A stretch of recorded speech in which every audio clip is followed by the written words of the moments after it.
Dans le salon d'une vieille maison, il y avait une grande armoire toute sculptée. Dans les dessins des sculptures, on pouvait voir des fleurs, des petites têtes de cerf, ainsi qu'un gnome, un affreux nain qui ricanait. Oh, qu'il était étrange! Il avait des pieds de chèvre, des petites cornes et une longue barbe. Les enfants de la maison lui avaient donné un nom interminable, difficile à retenir. Grand général commandant en chef, pied de chèvre. Ce personnage bizarre avait le regard fixé sur une console. Je crois qu'il regardait une petite bergère de porcelaine posée sur cette console. Oh, elle était si mignonne avec ses cheveux blonds, sa jolie robe et ses escarpins vernis. Elle portait une petite hotte sur son dos. Près de la bergère se tenait un petit ramoneur, également en porcelaine.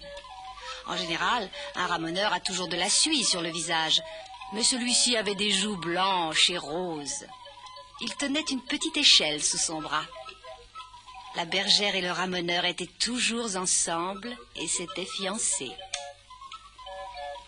Un peu plus loin, il y avait un autre personnage de porcelaine, mais bien plus grand. C'était un vieux Chinois qui remuait la tête. Mouais, non, mouais, non, semblait-il dire. Il prétendait être le grand-père de la petite bergère. Et quand le nain, grand général commandant en chef, pied de chèvre, lui avait demandé la main de celle-ci, il avait accepté en souriant. Tu auras un mari d'excellente qualité, ma chère petite bergère. Il est mon acajou, et tu seras madame la grande générale commandant en chef, pied de chèvre. Toute l'argenterie et toutes les belles choses contenues dans l'armoire seront à toi. Je ne veux pas être enfermée dans cette vieille armoire toute ma vie. On dit qu'elle contient déjà 11 statues de porcelaine. Bien malheureuse de vivre dans l'obscurité. Mon enfant, tu seras la 12e. Et cette nuit même, on célébrera tes noces avec le grand général commandant en chef, pied de chèvre. Sur ces paroles, le vieux Chinois s'endormit.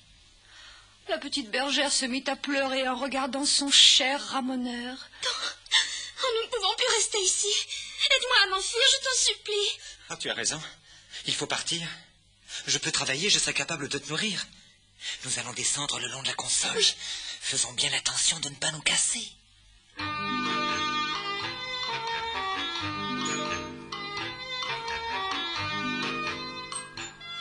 Le petit ramoneur montra à sa compagne comment placer ses pieds sur les sculptures pour ne pas tomber. Sa petite échelle lui fut d'ailleurs bien utile.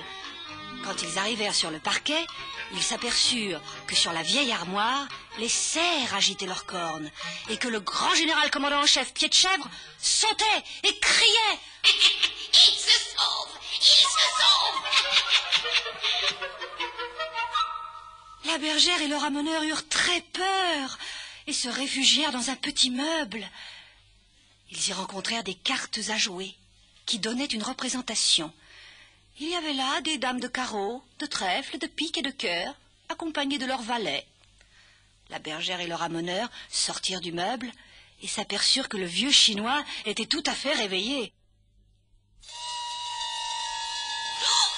Le voilà qui arrive. Au secours, nous sommes perdus. Allons, courage. Cachons-nous dans cet amphore. C'est inutile. Le Chinois et cet amphore sont très bons amis. Oh, il faut nous sauver bien plus loin. Alors, passons par la cheminée. Mais il te faudra du courage pour grimper dans le noir et la suie. Toute confiante, la bergère suivit son ramoneur dans la cheminée. Allons, courage. Courage. Nous allons bientôt arriver. Regarde les étoiles briller là-haut. Cette escalade semblait bien longue et bien dure à la petite bergère qui était fatiguée. Enfin, ils purent tous deux s'asseoir sur le bord de la cheminée.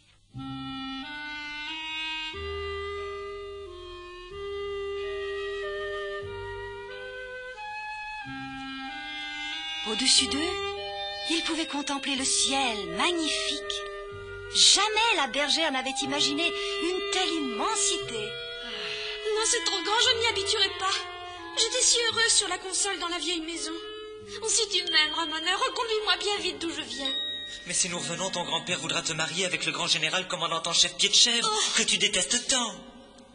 Malgré ce que lui disait le ramoneur, la bergère ne céda pas. Et ils reprirent le chemin du retour.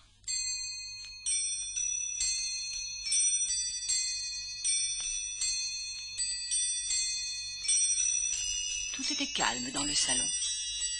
Mais le vieux Chinois gisait par terre, cassé en 3 morceaux. Le grand général commandant en chef Pied-de-Chèvre était dans sa position habituelle et semblait réfléchir. Pauvre grand-père, il est tombé par notre faute en voulant nous suivre. Je suis bien malheureuse. Ne te désole pas. Nous le recollerons et tu verras qu'il redeviendra désagréable, tout comme avant. Ils regrimpèrent sur la console à leur place habituelle.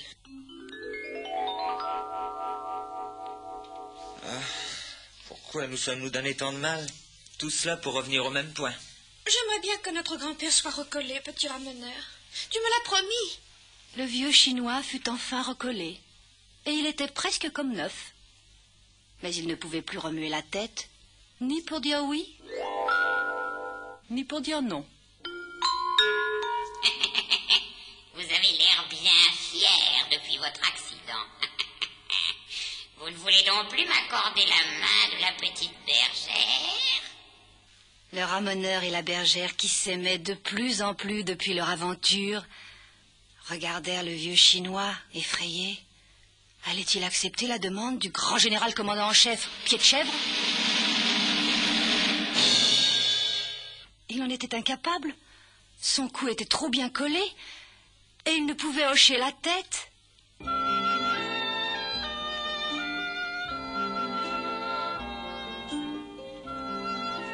Cette infirmité du vieux Chinois permit à la bergère et au ramoneur de rester ensemble et de s'aimer longtemps, longtemps, longtemps, jusqu'au jour où, par mégarde, ils furent cassés.